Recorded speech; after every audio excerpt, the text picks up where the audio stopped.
Sang Kiai 3. Dipublikasikan oleh Novel Plus. Malam itu Nyai Bundo disuruh mandi oleh Kiai. Setelah diberi petunjuk-petunjuk, setelah mandi Nyai Bundo dituntun membaca 2 kalimat syahadah, dan Nyai Bundo pun telah menjadi seorang muslimah. Terlihat wajahnya memancarkan kebahagiaan, dan matanya berkaca-kaca karena bahagia. Malam itu Nyai Bundo menemani Kiai menemui para tamu-tamu yang tiada habisnya sampai azan subuh. Nyai Bundo teramat kagum kepada Kiai, yang begitu dengan telaten mendengar keluh kesah para tamu, lalu memberi solusi, berbagai macam keluhan tentang kesempitan hidup, tentang segala macam penyakit. Kiai dengan sabar melayani, tanpa meminta imbalan apapun, karena memang Kiai tak membutuhkan apa-apa. Aku sangat tahu pasti itu. Kalau soal rumah mewah, aku sangat tahu Kiai punya di mana-mana. Yang sering aku diajak menengok rumah mewahnya yang dibiarkan kosong, di Pondok Indah, di Kelapa Gading, di Tangerang, di Parung. Semua rumah-rumah yang mewah, juga mobil Kiai punya banyak. Sampai aku pun tak tahu jumlahnya. Yang aku tahu pasti ada mobil Mercedes, karena aku pernah mengecatnya dengan lukisan airbrush. Lalu ada mobil Land Cruiser yang dibeli dari uang daun. Saat itu Kiai mengajar kami tentang kemuliaan ilmu, dan banyaknya ilmu Allah. Sehingga ilmu Allah teramat banyak sampai jika ilmu Allah itu digali dari masa Nabi Adam AS. Sampai sekarang maka ilmu itu masih lebih banyak lagi. Lalu Kiai juga menyinggung tentang kebersihan hati dari penyakit nafsu, serakah, sombong, egois, iri, dengki, berburuk sangka, tiada bersyukur, menjauhkan sifat-sifat dan budi pekerti yang tercela. Apa yang kau lihat? Jika orang lain melakukan maka kau tak suka. Maka apabila kau lakukan seperti itu orang lain pun tak suka. Itu harus dijauhi. Dan jauhkan diri dari memandang sesuatu itu punya kekuatan melebihi kekuatannya Allah. Upayakanlah di dalam hati yang ada Allah semata, maka hatimu nanti menginginkan. Sebenarnya itu keinginan Allah. Tiba-tiba Kiai menyuruh para santri mengumpulkan daun kopi sebanyak-banyaknya. Kami segera bertebaran mengambil daun kopi, yang pohonnya tumbuh di sekitar pondok. Setelah dirasa banyak, kami pun segera kembali ke depan Kiai. Kemudian Kiai menyuruh mengikat daun-daun kopi itu dengan tali dari gedebong pisang, dijadikan bundelan-bundelan. Lalu Kiai menyuruh semua daun disatukan di atas sorban, dan sorban itu diikat. Kemudian Kiai mengucap, ini adalah suatu contoh jika engkau menginginkan daun jadi uang. Jika hati telah diliputi hanya Allah, maka daun pun akan jadi uang. Kami semua menatap dengan pandangan kurang yakin. Bagaimanapun itu pengalaman yang belum pernah kami alami. Lalu Kiai menuding pada bungkusan daun, dan berkata, jadilah uang. Lalu Kiai menyuruh kami membuka ikatan sorban itu. Dengan hati berdebar-debar kami buka ikatan. Dan betapa terkejutnya kami. Semua daun kopi yang kami kumpulkan telah menjadi uang semua. Masih terikat tali gedebong pisang. Kami semua memandang takjub, termasuk para tamu yang ada. Lalu Kiai memanggil salah seorang tamu yang dikenal baik oleh Kiai. Namanya Pak Wisnu. Pak Wisnu, tolong Pak Wisnu bawa pergi uang ini dan saya minta dibelikan mobil Land Cruiser, kata Kiai. Pak Wisnu aja kemudian pergi membawa uang itu. Besoknya datang mobil yang masih kinyis-kinyis sesuai permintaan Kiai. Pagi itu sebelum matahari keluar dari peraduannya, Nyai Bundo telah pergi. Sebelumnya mohon diri kepada Kiai. Lalu berjalan ke halaman, membentangkan karpetnya, berdiri di atasnya, membaca mantra, tubuh dan karpetnya pun melayang terbang. Nenek itu melambai kepada Kiai yang mengantarkan sampai pintu rumah gubuknya. Wajah nenek itu demikian bercahaya penuh kedamaian. Begitulah di pesantren ini tiap hari ada saja orang yang diislamkan, penyakit yang disembuhkan, pecandu narkoba yang disadarkan, bromocorah yang ditaubatkan, preman yang disadarkan, dengan kelembutan dan kasih sayang juga kelebihan-kelebihan Kiai. Matahari pagi bersinar dengar ceria, wajahnya berbinar sumringah seperti merahnya para gadis desa yang mau pergi ke sungai untuk mandi.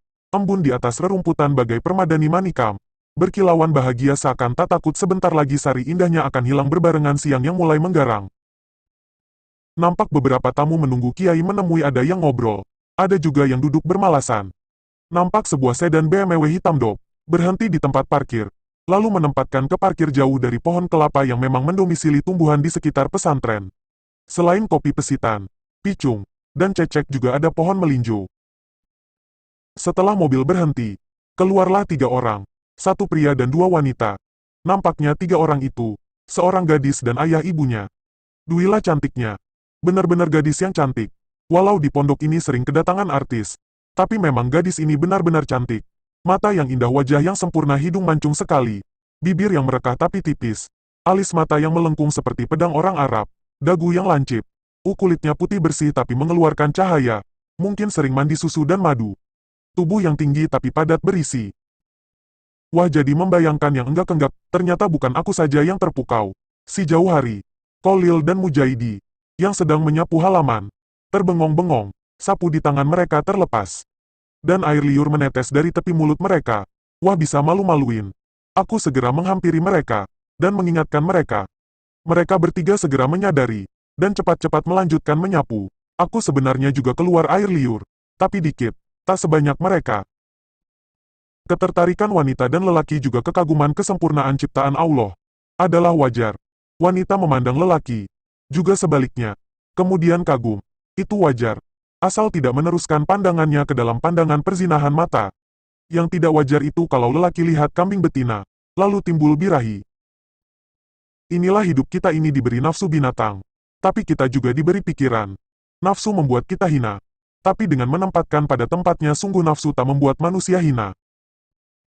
Gadis cantik dengan kedua orang tuanya itu menghampiri salah seorang santri yang sedang menyapu halaman.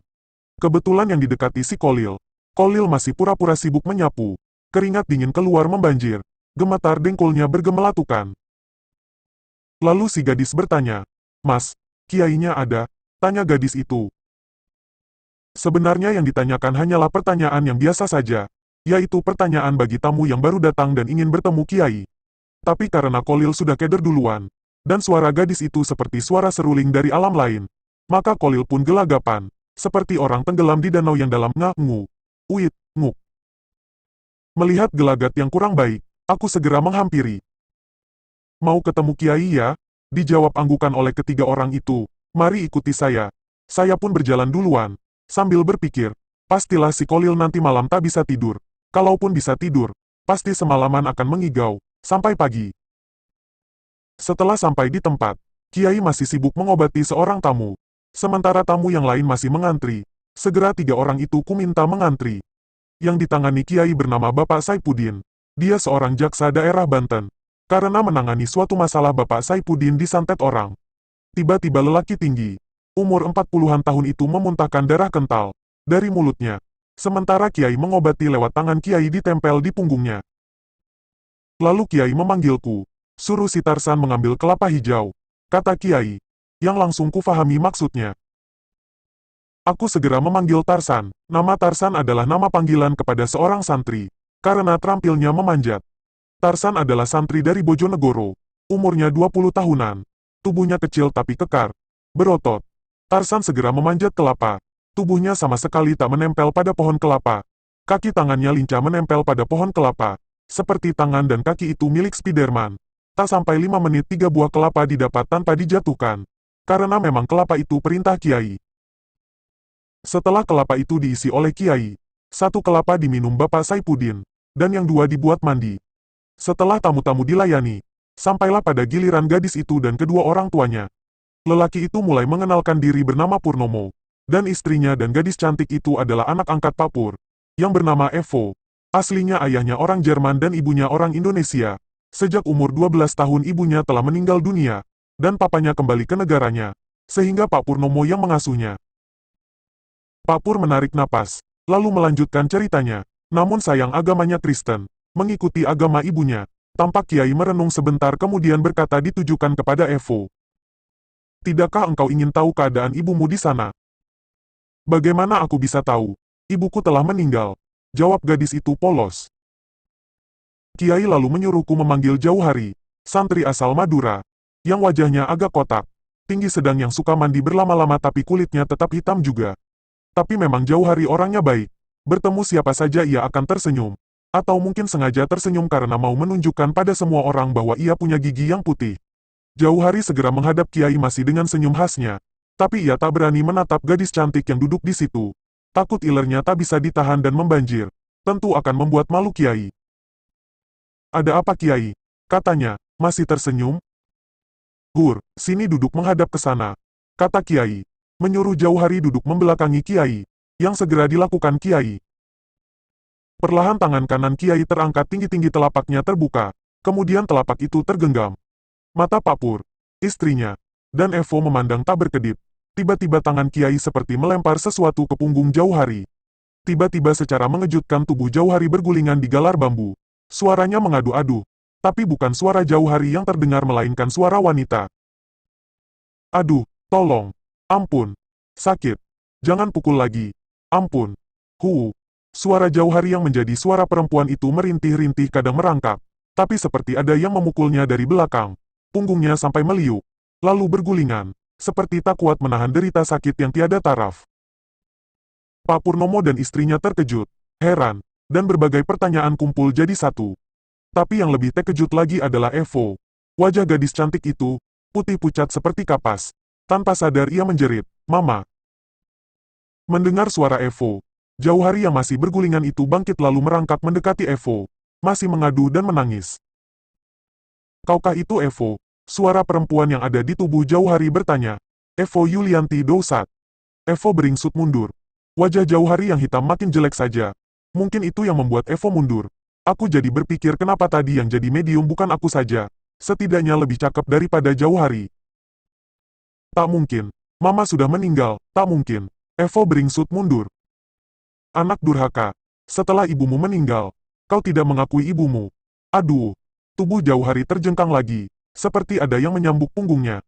Kiai terlihat mengangkat tangan seperti menahan seseorang yang tak terlihat supaya tidak memukul lagi. Dan Jauhari pun tak mengadu lagi. "Apa buktinya kau mamaku?" tanya Evo masih ragu. Lalu suara perempuan itu nerocos menceritakan Evo dari kecil sampai saat mamanya meninggal. Tentang Evo yang suka bubur kacang hijau. Tak pernah mau minum susu. Sejak kecil rambutnya suka dikepang. Belum sampai ceritanya habis. Evo menjerit mau menubruk Jauhari tapi segera ditahan oleh ibu angkatnya. "Oh mama," tangis Evo menyayat. "Bagaimana keadaan mama di sana?" Oh aku disiksa terus dicambuk terus. Menyesal pun percuma. Kenapa kau tak pernah mendoakan ibumu ini?" Bersambung. Wah,